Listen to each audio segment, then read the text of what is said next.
আমি নবী বলেছি জানাজারে ইমামের পিছনে সূরা ফাতিহা তোমরা পড়বে, জানাজার সালাতে তোমরা সূরা ফাতিহা পড়বে, কিন্তু তোমরা ইমামের পিছনে হোক অথবা জানাজারে উপস্থিত হয়ে সূরা ফাতিহা পড়তে হবে বাধ্য।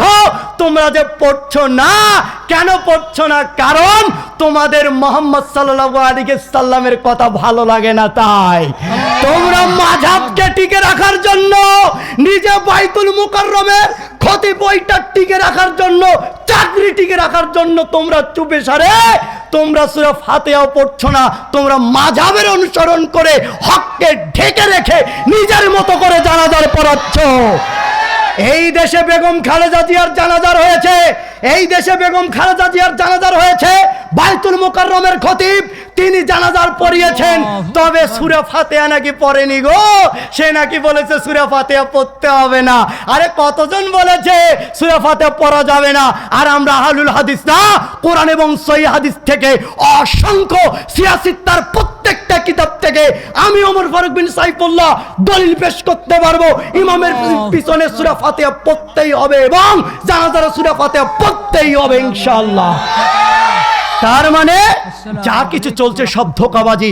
আমি নবী বলেছি তোমরা জানাজার সালাতে সূরা ফাতিহা পড়ো, তুমি পড়লে না কেন? তার মানে তুমি আমাকে মানো না। তাই সম্মানিত উপস্থিতি, এই হাদিস অনুবাদ করে এটাই বোঝানোর চেষ্টা করছি মুহাম্মদ সাল্লাল্লাহু আলাইহি সাল্লামকে আমাদের সকলকে মেনে নিতে হবে। এবং আমি এটা চ্যালেঞ্জ করে বলছি, শোনেন, ইমামের পিছনে এবং জানাজার সালাতে সূরা ফাতিহা পড়তে হবে। সিয়াসিত্তা প্রত্যেকটা কিতাব থেকে আমি অসংখ্য অগণিত দলিল আমি পেশ করতে পারবো।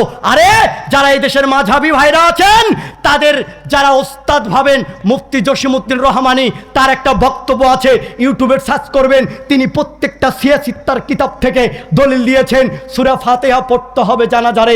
এরপরও আপনারা মানতে পারছেন না, কেন মানছেন না সেটা আপনাদের ব্যক্তিগত ব্যাপার। তবে আপনাকে অনুরোধ করব, ইনশাআল্লাহ এই আমল আমরা সকলে পালন করব। হাত উঠান তো একবার।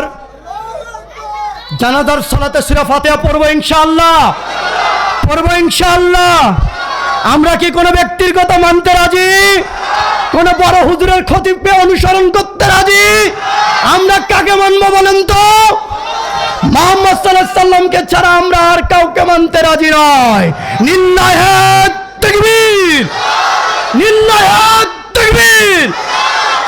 সতনামান রেখো যুবক, তুমি আজকে এই যৌতিক শিক্ষায় এমন কলেজ বিশ্ববিদ্যালয়ে গিয়ে লেখাপড়া করতে গিয়েছ, তুমি প্রেম করার কারণে, রিলেশন করার কারণে আজকে তোমার জীবন ধ্বংসের দিকে। আপনারা দেখেছেন কিছুদিন আগে ফেসবুকে এক ছেলের সাথে রিলেশন ছিল, সে তাকে প্রাইভেট পড়াতো, সেই শিক্ষককে আর এক প্রেমিকা দিয়ে হত্যা করিয়েছে। কেন? সে তাকে ভালোবাসে না, শুধু কিছু সময়ের জন্য তার সাথে রিলেশন করেছিল। তার মানে আমি আপনাকে বোঝাতে চাচ্ছি, মেয়ে আপনার জীবন ধ্বংস করে দিবে, মেয়ে আপনার জীবন নষ্ট করে দিবে, মেয়ে আপনার সম্মান ইজ্জত ডুবিয়ে দিবে। অথচ এইটা পাপ তুমি মনে করছো না। আজকে মানুষের কাছে এই অবৈধ সম্পর্ক মানুষদের কাছে মনে হয় না যে এইটা পাপ, অথচ আল্লাহর নবী সাল্লাল্লাহু আলাইহি সাল্লাম তিনি বলছেন, আল বিকরু বিল বিকরি জিলদু মিয়াতিন তাগরিবু সানা। অবিবাহিত নারী পুরুষ যদি জিনায় লিপ্ত হয়, তোমরা তাদেরকে 100 লাঠি পিটিয়ে গ্রাম থেকে 1 বছরের জন্য তাড়িয়ে দিবে। আল্লাহর নবী বলছেন আস-সাইয়্যিবু বিস-সাইয়্যিব, এবং বিবাহিত নারী পুরুষ যদি জিনায় লিপ্ত হয়, তোমরা তাদেরকে ইট-ঢেল পাথর দিয়ে মেরে মেরে মেরে ফেলবে।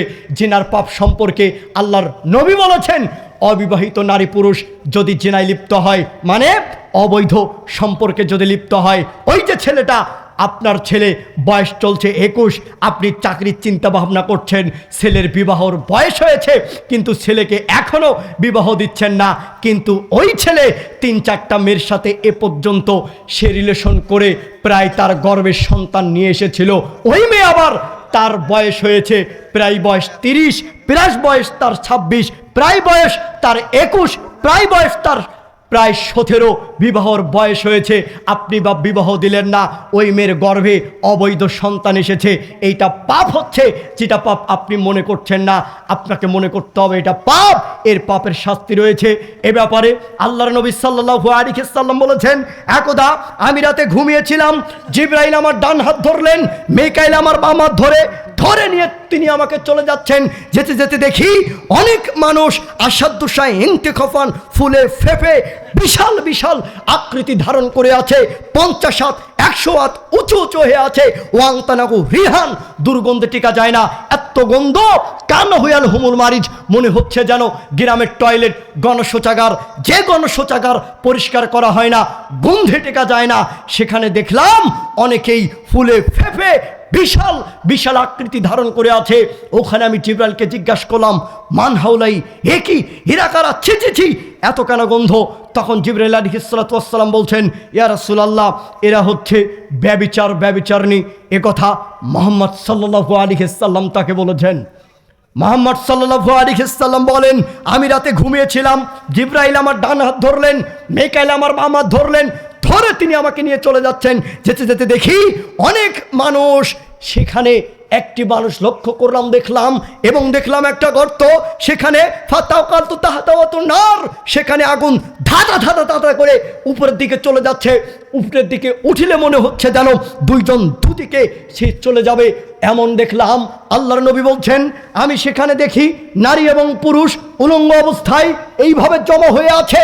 যখন আগুনটা উপরের দিকে উঠছে, সব উপরের দিকে আস্তে আস্তে উঠছে, উপরের দিকে উঠলে মনে হচ্ছে যেন দুইজন দুই দিকে ছিটে পড়ে যাবে, কিন্তু না। সেখানে আমি জিবরাইলকে জিজ্ঞাসা করলাম, মান হাউলাই, জিবরাইলের কারা? জিবরাইল বলছেন, ওহামুস সোনাত, এরা হলো ব্যভিচার, ব্যভিচারিণী। তার মানে অবৈধ সম্পর্ক, এটার শাস্তি রয়েছে।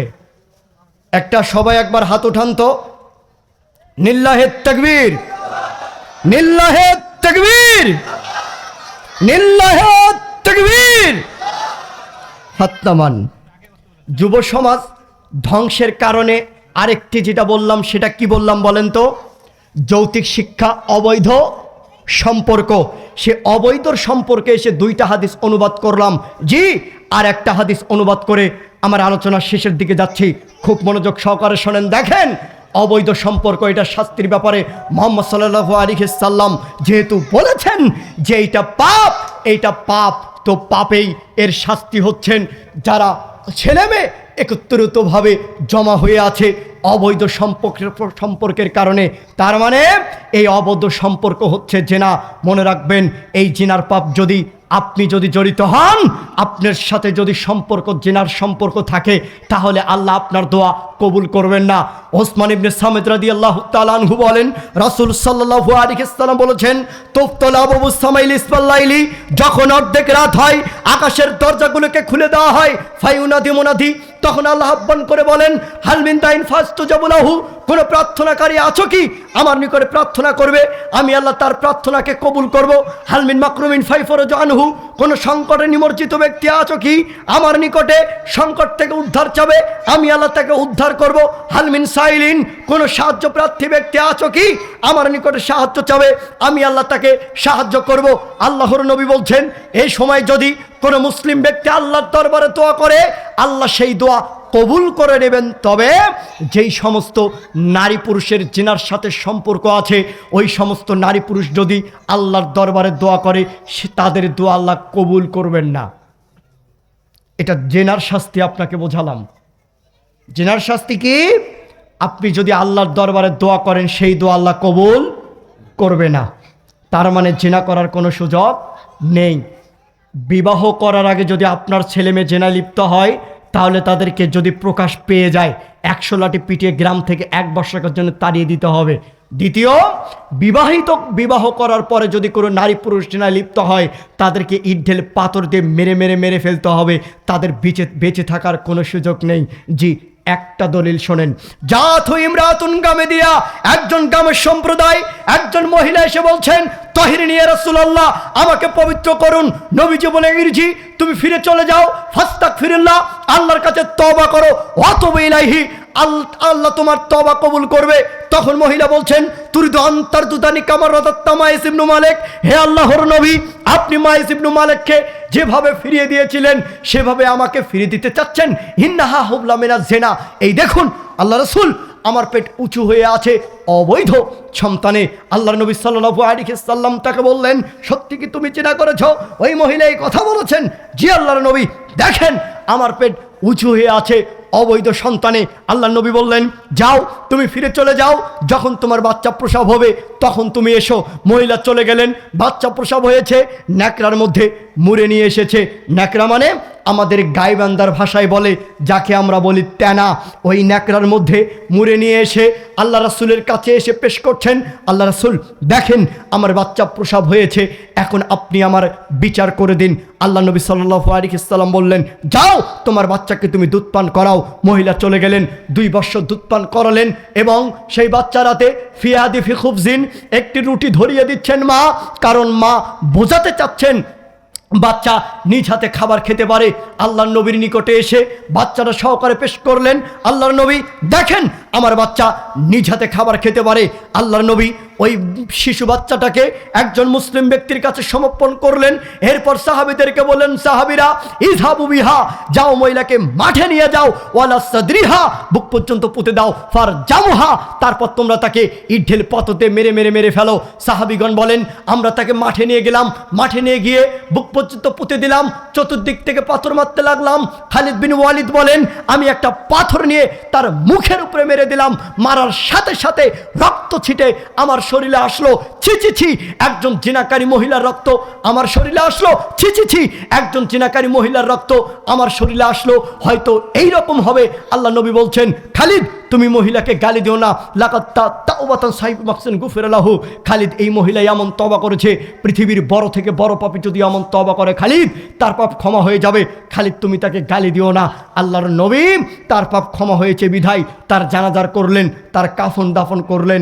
এই হাদিস প্রমাণ করে বিবাহ করার পরে জেনায় লিপ্ত হলে বেঁচে থাকার কোনো সুযোগ নাই। আরেকটি শাস্তির কথা বললাম, অবিবাহিত থাকা অবস্থায় যদি ছেলে মেয়ে জেনা করে তাহলে তাকে কি করতে হবে? 100 লাঠি পিটিয়ে গ্রাম থেকে 1 বর্ষকার জন্য কি করতে হবে? তাড়িয়ে দিতে হবে। তার মানে যুব সমাজের ধ্বংসের কারণ শুধুমাত্র আমি 3টা উল্লেখ করেছি।